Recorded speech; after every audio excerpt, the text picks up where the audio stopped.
This band. I like this band. I wrote it down so I don't forget who they are. Oh, I remember. Fucking Slap! We're back, and I'm here with some real deal, some of the hardest in the scene, and that's the self-proclaimed king of all thrash! Yeah. Just Oh happy man. sticks. This ain't Oreo Speedwagon that Jenkins. What is a Speedwagon? What even is a Speedwagon? My headphones are falling off. These guys are so hard. They're out there thrashing and bashing and Hulk smashing. They ain't doing no Texas two-step. They're bringing the thunder. They're bringing the pain. They're bringing everything you need. Ladies and gentlemen, I'd like to introduce you into some of the hardest mother effers. I used an edit there. I quieted the curse because of YouTube's terms of service.com HTTP. We got MortalVoid here. How we doing, everybody? Woo! How you doing? Good, man. I am doing good. I'm feeling good. It's snowing outside. It's blue ice. My balls are blue. The skies are gray. They should be blue at one time. And it's a pleasure. Thanks for stopping by.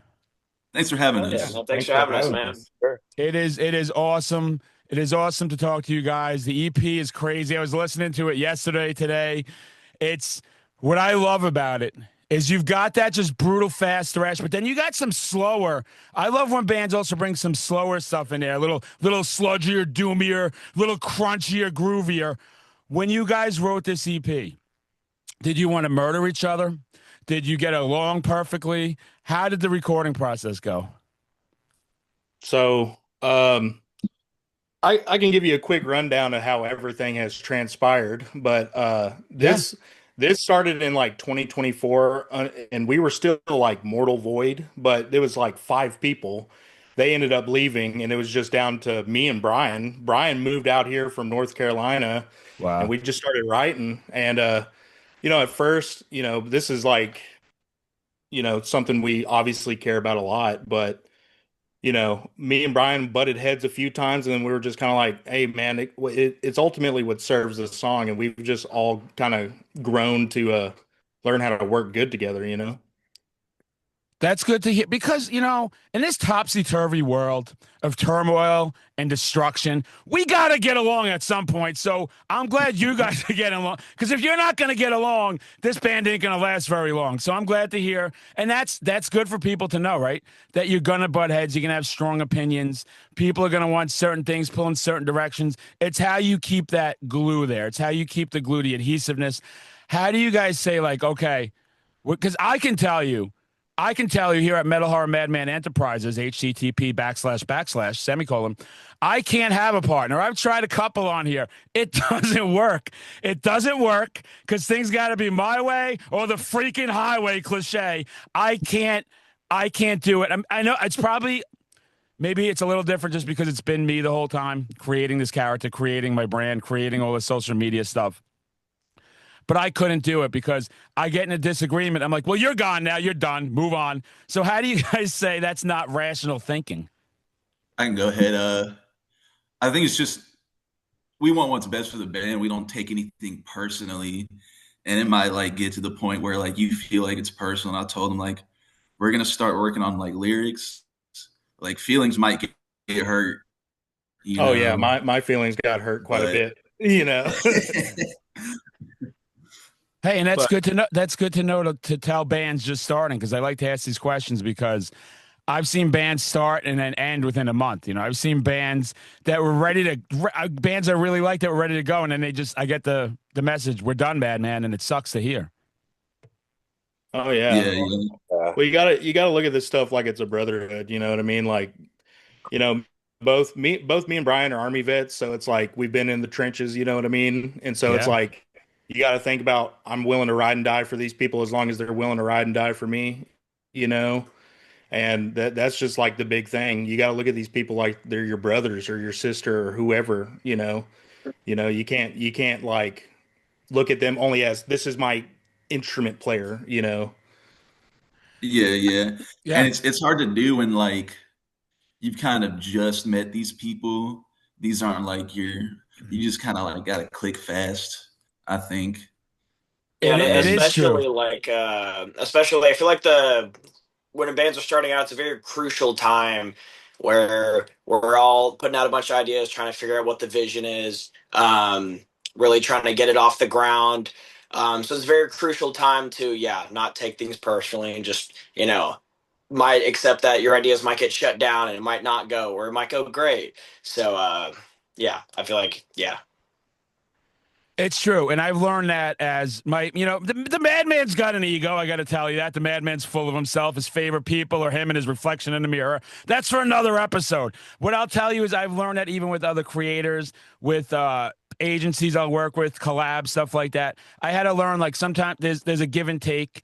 You have to have that mutual respect for everybody. Sometimes your visions are going to be a little different, but we're all trying to get to that same goal, right? We're all trying to say, hey, I love doing this. I want as many people as possible to hear what I'm doing and see what I'm doing and experience what I'm doing. And I always try and tell that to bands, like if you can influence one person in your life, you just beat 99% of the population, right? You beat the normie sitting at home with his button-up shirt, with his black coffee, watching Murder, She Wrote reruns from 1983, judging everybody. You're above those people because you're bringing something else. You're creating art. I want to ask all four of you, what band in your life? For me, it's pretty obvious what band. I talk about them 24/7. I've screamed the word so many times. I did it all over the country. I'm going to be in Texas at Sick New World, Texas, because Slayer's going to be there. So I'm going to be there screaming Slayers and having my adoring fans take pictures with me. All right, it's not all about you, Madman. But for you, each of you, what is the band that has influenced this band? I'm not saying even it's your favorite band. It doesn't have to be a metal band. What band has inspired you most to be part of this band? I mean, I don't think it's a direct influence for me, but it's probably my most favorite band in the world, and they already know what I'm going to say is Opeth. Opeth Nice. has been a huge part of my life, and I'm just like hugely inspired by them, Yeah. Are you saying what inspired creating music or what inspired the sound? Any of it. This is not a Any of very. it? This is me here. We're gonna just ask questions and we'll pretend they make sense. So whatever you want to Yeah, answer is fine. I'd say death. And it took me Yeah. a long time arguing over myself with it. And then I just kind of like one day I realized I'm learning all the songs. Like I'm trying to learn covers of it, which is Yep. already like influencing me, whether I know it or not, and how I'm playing.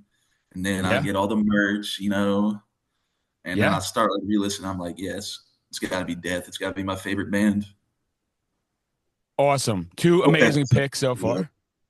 What else we got? Man, if we're just talking influences, I really enjoy and harness just the energy, the power from Ghoul. Just Yeah. very raw, harsh, death thrash sound. I love the highs. I love the lows.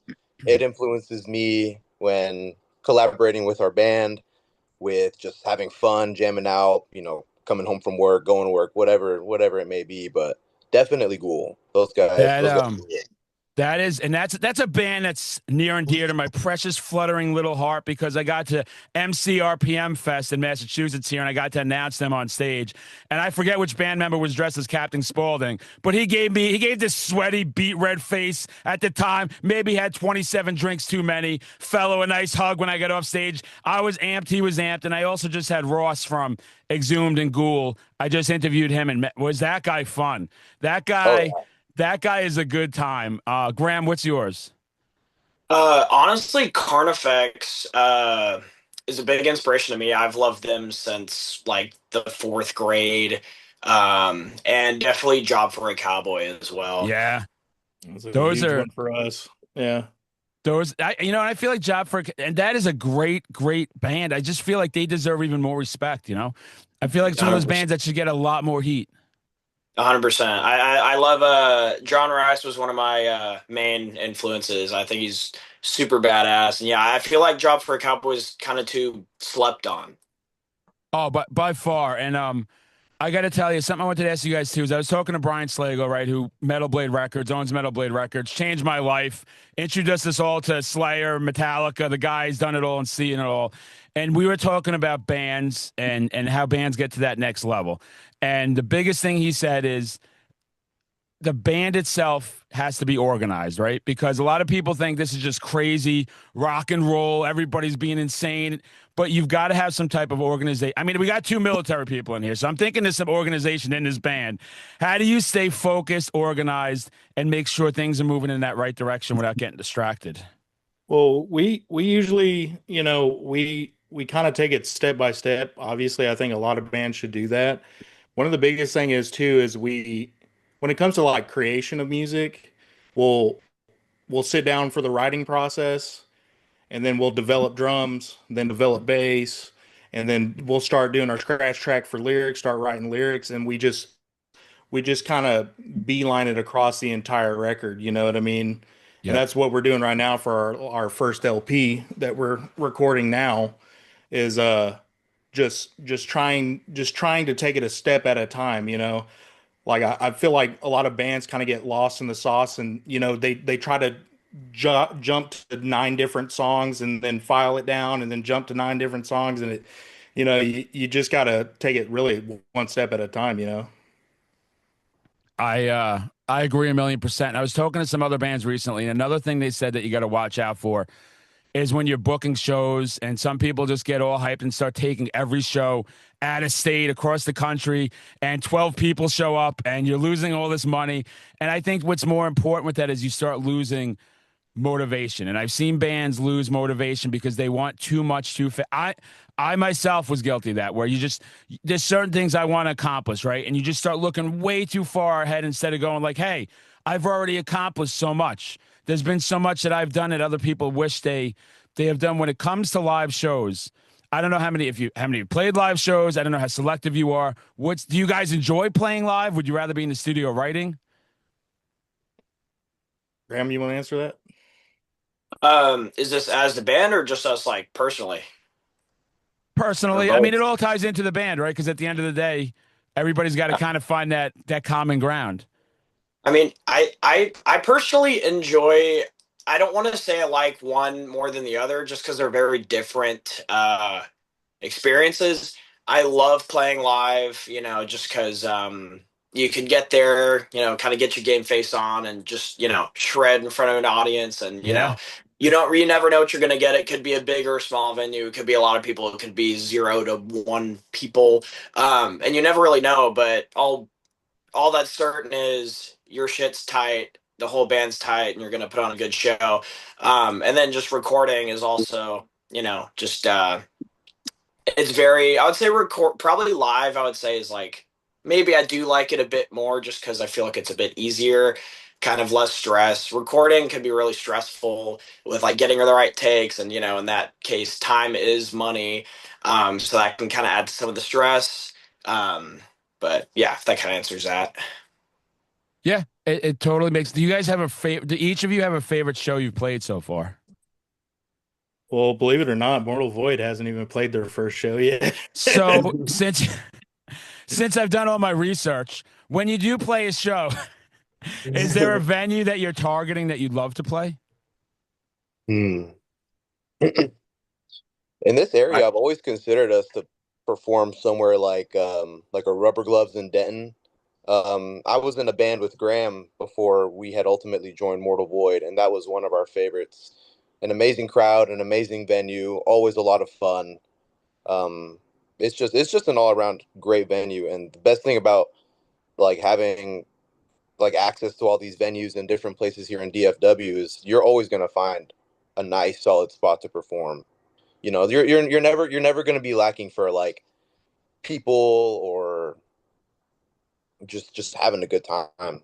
I mean, Yeah, that's good. I mean, the scene down there is crazy. There's a lot that I feel like it deserves a ton more credit. I feel like that is like the nucleus of everything right now, and all the different bands and genres.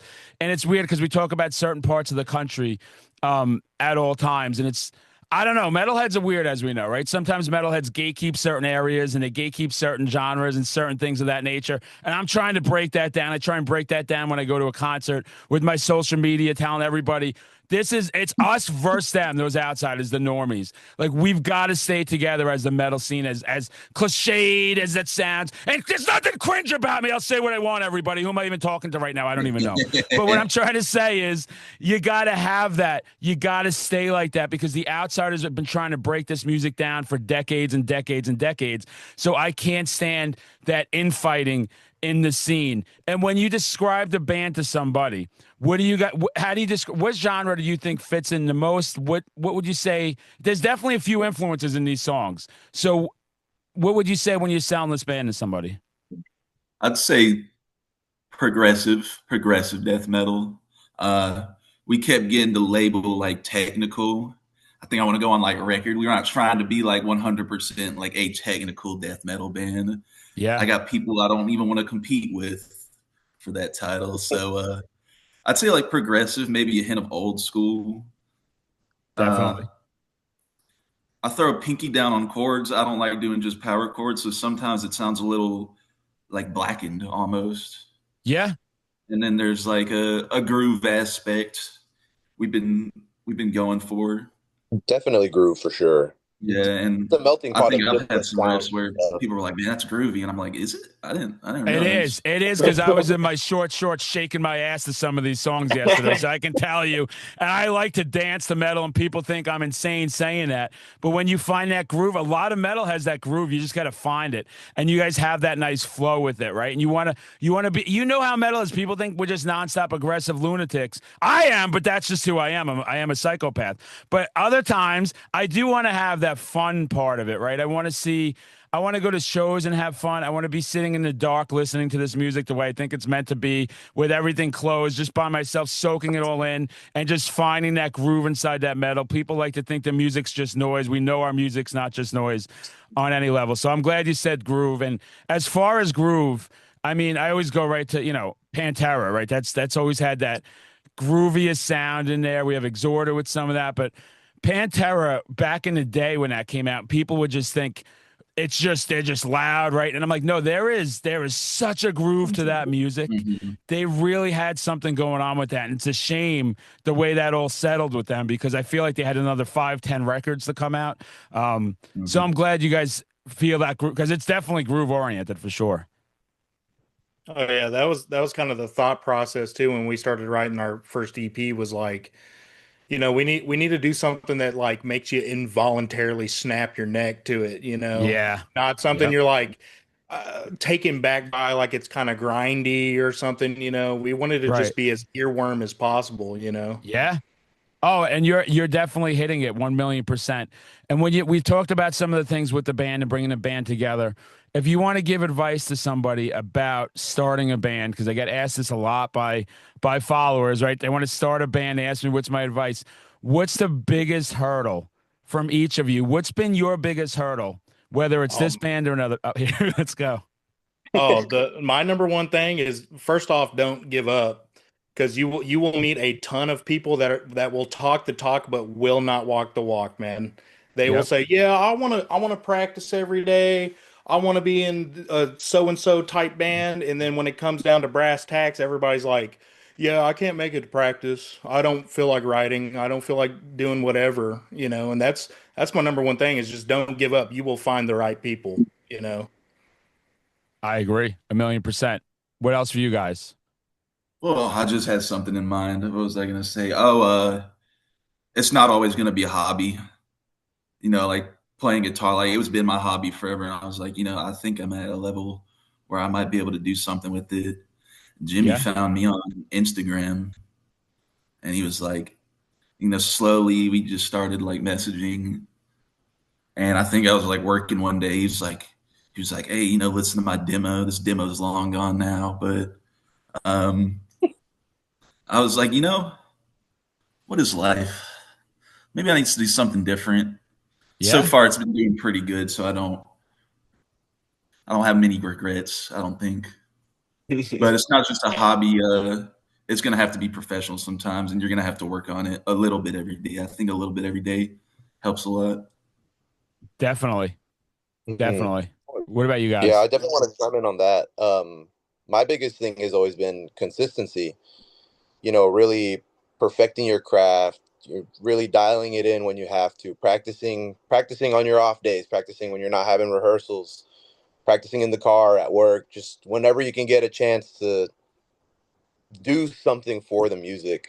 That will ultimately just make you a stronger player, a stronger member.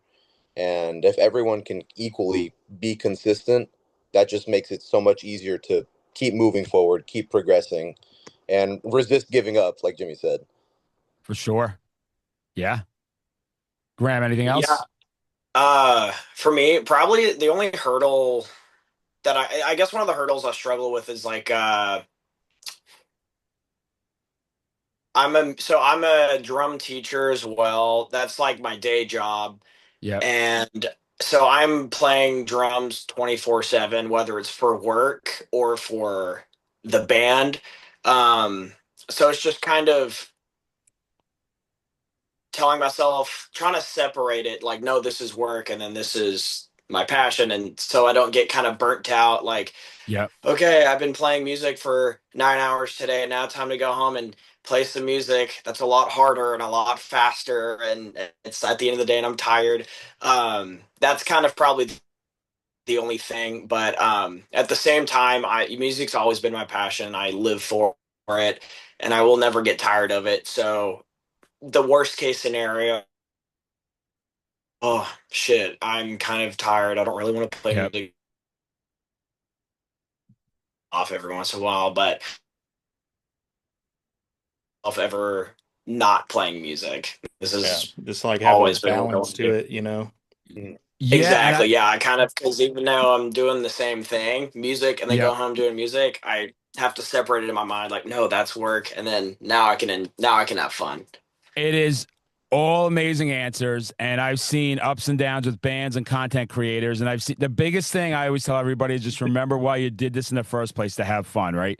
It's the first and foremost, no matter what happens. If 5 people show up somewhere, 1,000 people, you sell 5 copies, you sell 5 million copies. And I've gone through all this, everything you guys are talking about, making sure not to give up, just staying focused, right? When I started doing this, I was just doing stupidity, and it's turned into something where people hire me to MC, and they collab with me for merch and labels, and they bring me out to shows and do, and I just remember to have fun. And I could also relate to doing it 24/7, because I don't know how.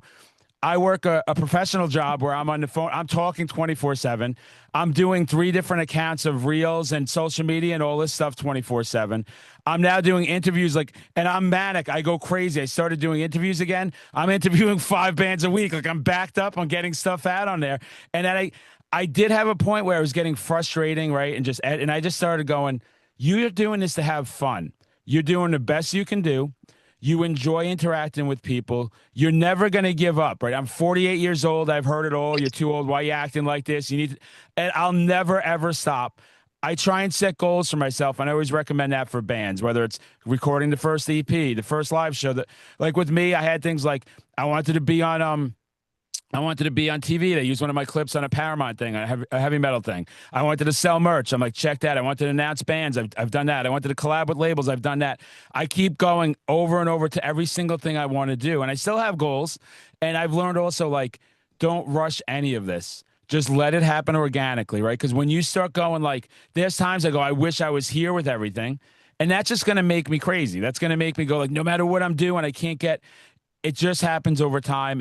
And like Jimmy said, it's just that do not give up. I came up with so many content creators that had that one viral video and then thought it was just going to be easy to replicate over and over and over and over.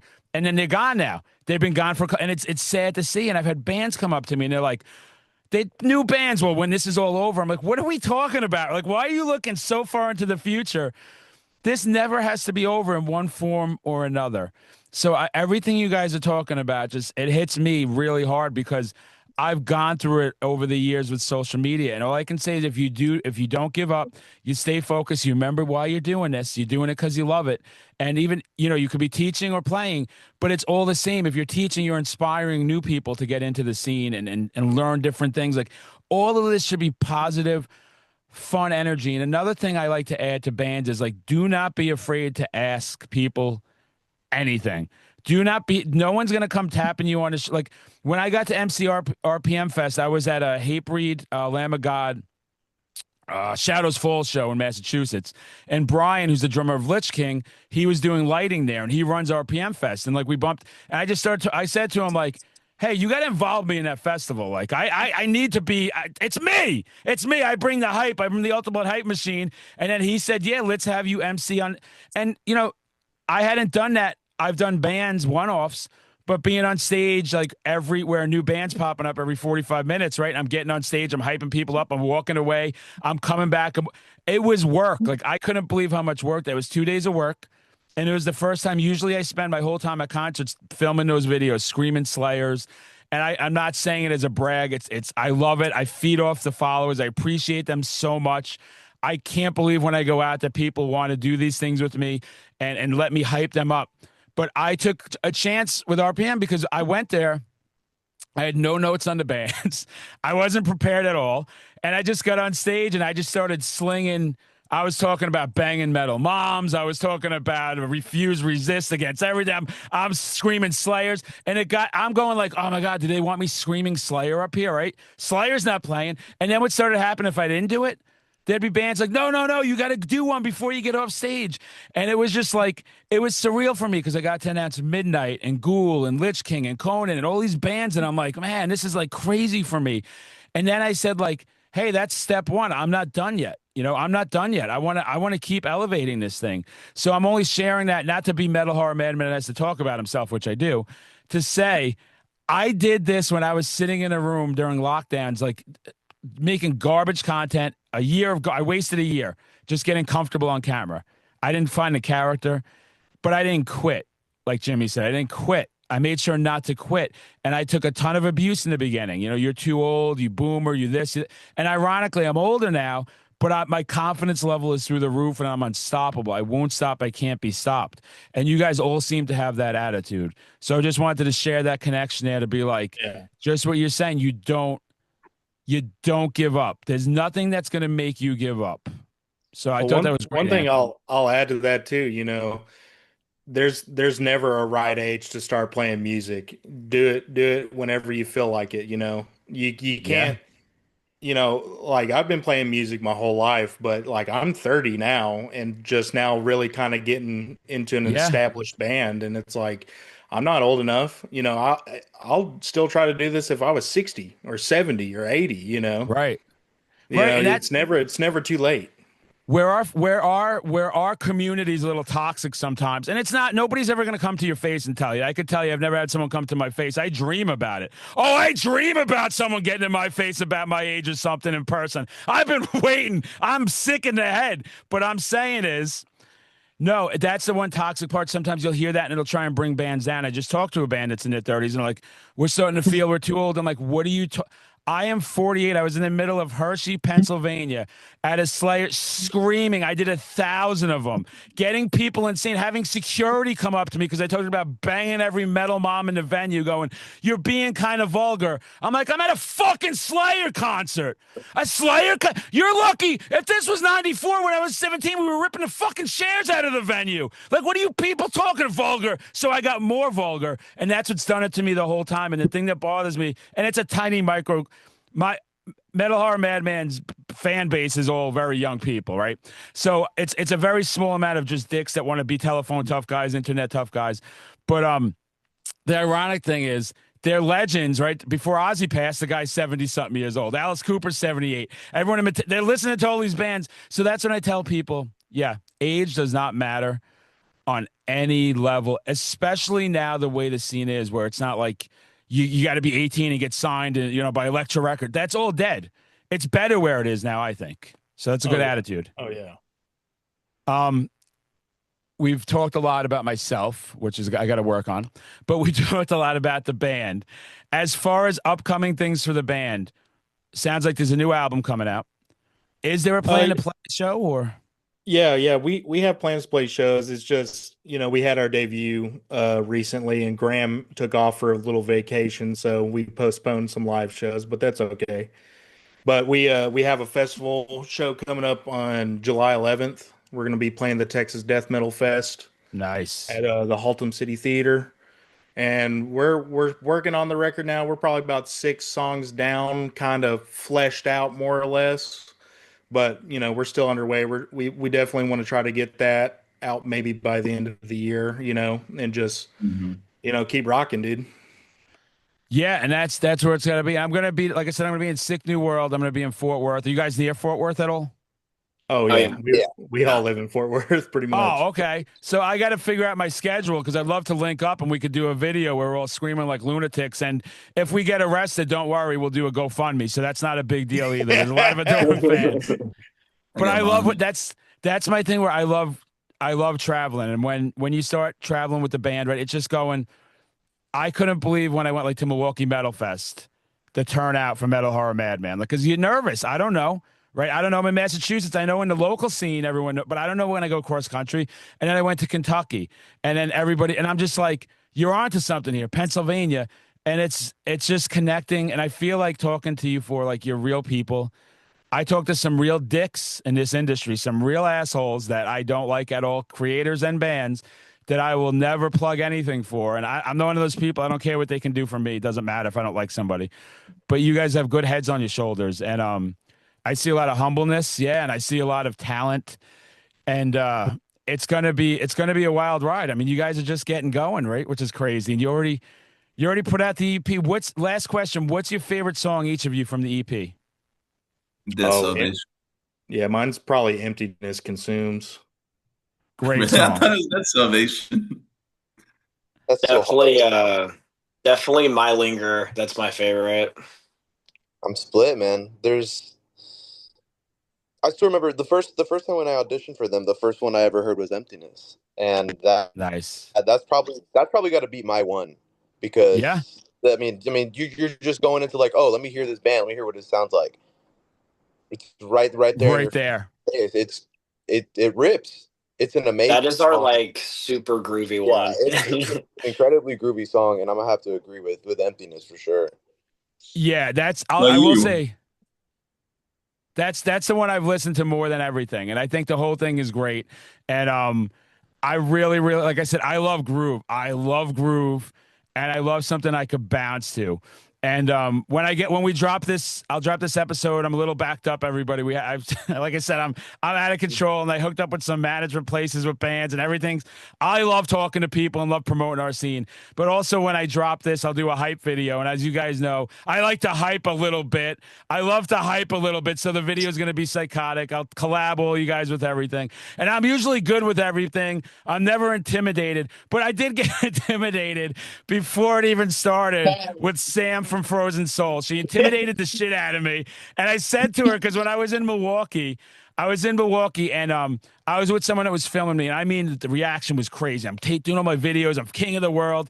And I'm by myself. He's seeing another band. He was going to link back up once Frozen Soul started. I'm up there for the sound check.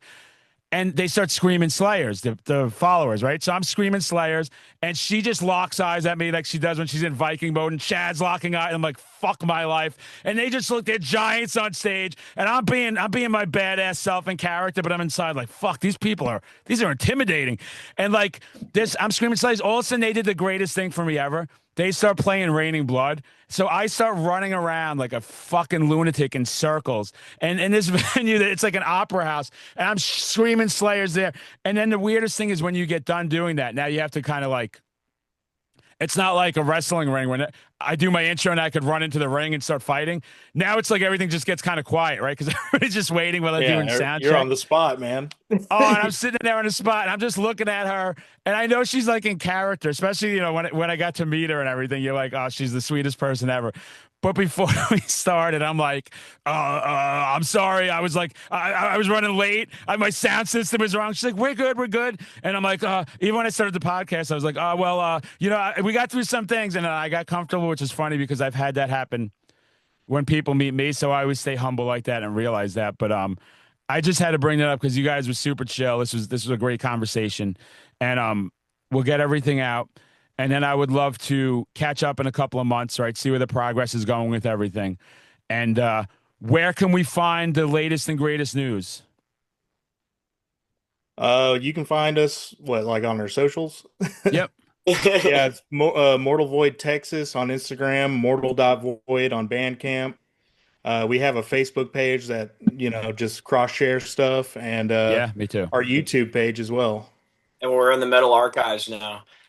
Sick. Uh, Dude, those are those accomplishments. You got to cherish that, right? You got to cherish all the progress you're making. I can't wait till you guys start playing live shows. I can't wait till I get to link up, see you guys. I'm coming down to Texas, everybody. I know things are bigger down there. I got the big fucking personality. I know I'm gonna fit in just fine and fucking dandy. We're gonna thrash together. We're gonna smash together.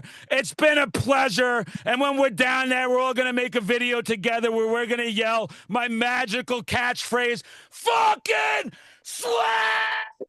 Yeah. It's been a pleasure, guys. Thanks for doing this. Hey, thanks for having Oh, us. thank you. Appreciate Nice it. to meet you, man. Thank you so much. Nice to meet you as well.